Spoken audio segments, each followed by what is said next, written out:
Hello, this is WWF, years 1996 through 2001. I'm gonna look for the Raw theme music, and then I'll press play on it, and I'll come back and do my episode.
Okay.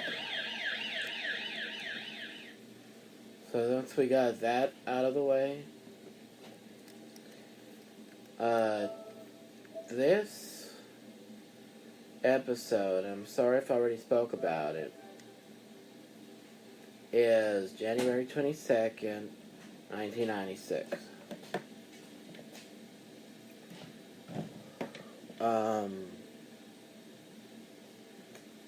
Matter of fact, I remember talking about it on another episode, but I'm gonna have to delete those episodes because I want to be different. So I'm gonna talk about the night after Royal Rumble 1996. We had a new Intercontinental Champion. We had a new, we had not a new Tag Team Champions, but we had,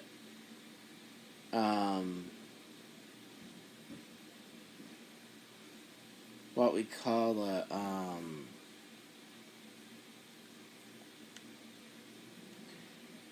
we had a new number one contender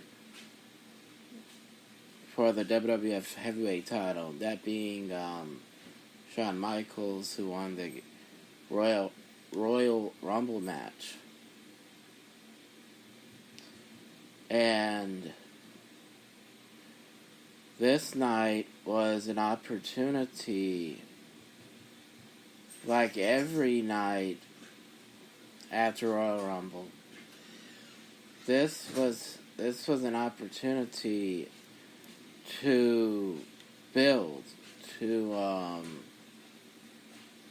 WrestleMania.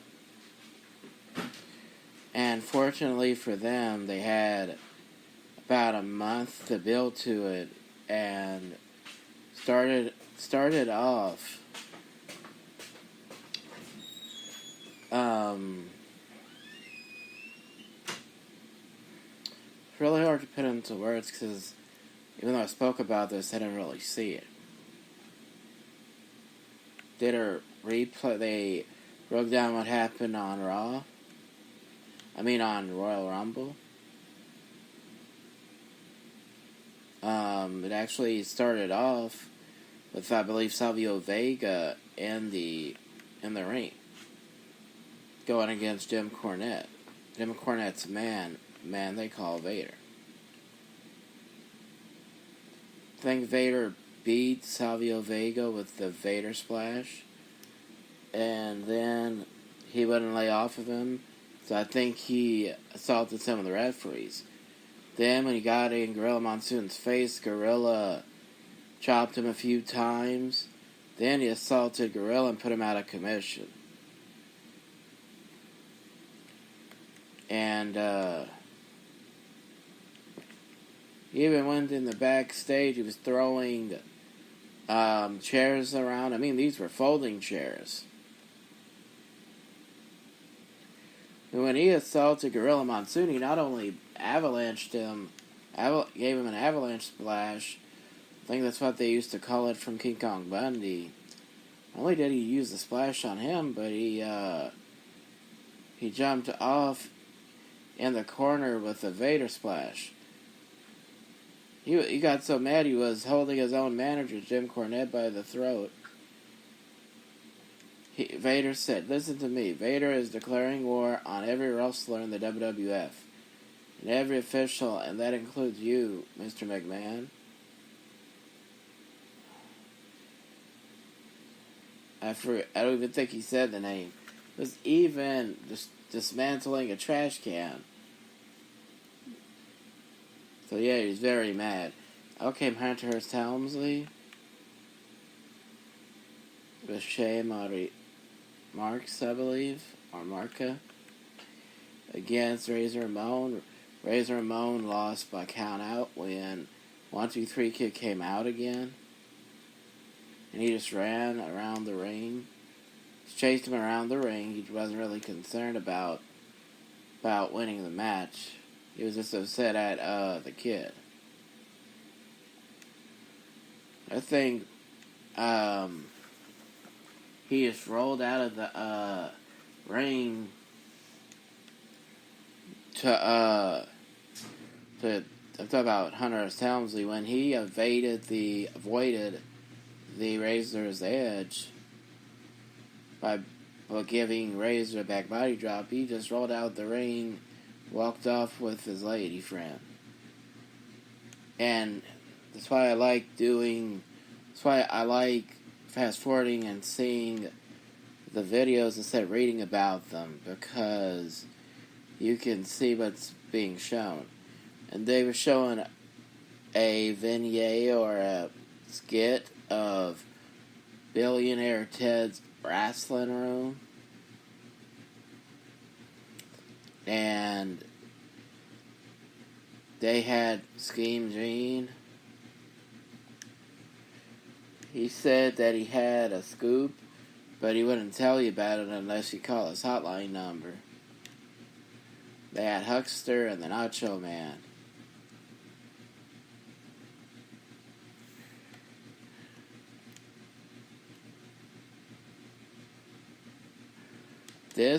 I think you could compare this to original Geico commercials, where they were saying, "Don't save money illegally, save it the right way, call Geico."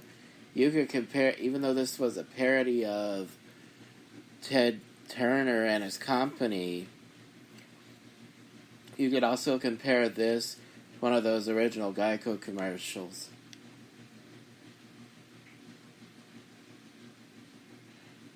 He said, you talk about focusing on one thing, and that's buying all assets and repackaging them.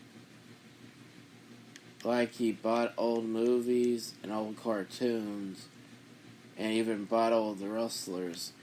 And not only that, but I think he actually added color to black and white movies. He said, "I even bought old wrestlers, or wrestlers. I'm tired of stealing every idea from the WWF. So just once, let's put our heads together and try to come up with one original idea." And the irony of that was exactly what Eric Bischoff was doing in reality. He was searching and searching for a reality-based product, and then when he went to New Japan, because they had a working relationship, he found out about their New World Order idea, and he said, "Let's do a takeoff of that." So they finally got an original idea. So right here, everybody was thinking and thinking, but only person who could do anything, the only person who was doing anything kept on writing the letters WWF, showing how difficult it was for them to think of an original idea. Scheme Gene said, Ted, I have an idea, but it's too hot to tell you about on TV. Call my hotline now, 1-800-SCHEME-GENE. I'll tell you all about it. So all of men over there were taking out their cellular phones to call his hotline. Then at the end, that's what I mean by original Geico commercials. They had the WWF emblem, the new generation. And they said, don't fall for cheap imitations. And I never looked at it as cheap imitation myself because I didn't really know that much. But I just think it was really funny, and I wasn't the only one because the people who really had the most at stake here even thought it was funny.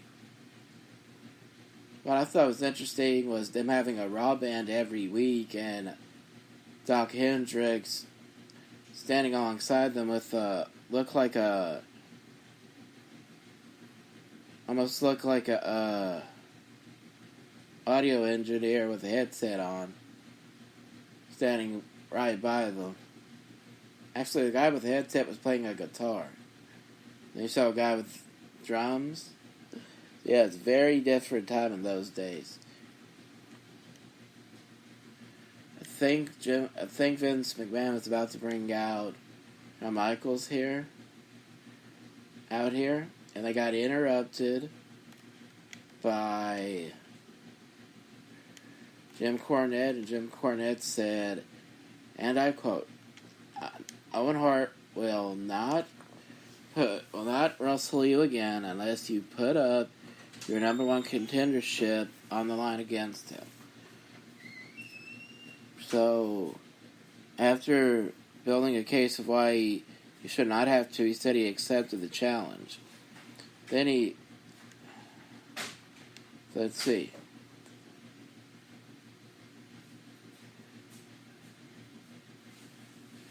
He said, "You, my friend, have got rematch." He said, "And when I'm done with Owen Hart, I'm gonna do to him what I'm about to do to you." And he grabs him and he throws him over the top rope. I'm sorry, that's pretty comedic.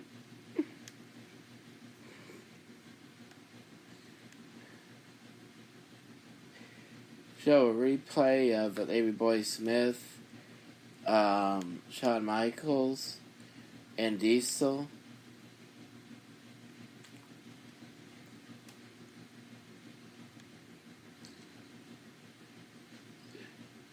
Yeah, they talk about Shawn Michaels facing Yokozuna, and also British Bulldog going against Diesel next week on Raw.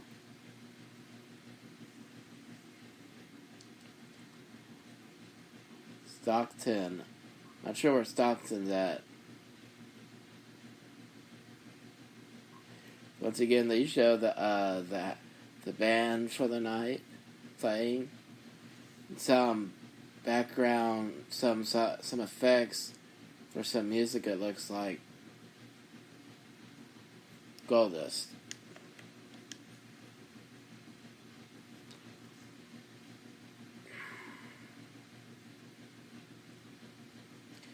Going champion against Bret Hart. Bret Hart looks like he did a belly back suplex, slaps on the sharpshooter, and makes Goldust submit.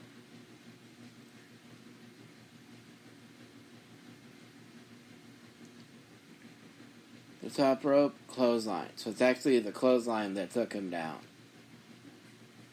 Picks him up, side rush and leg sweep. Then puts the sharpshooter on him.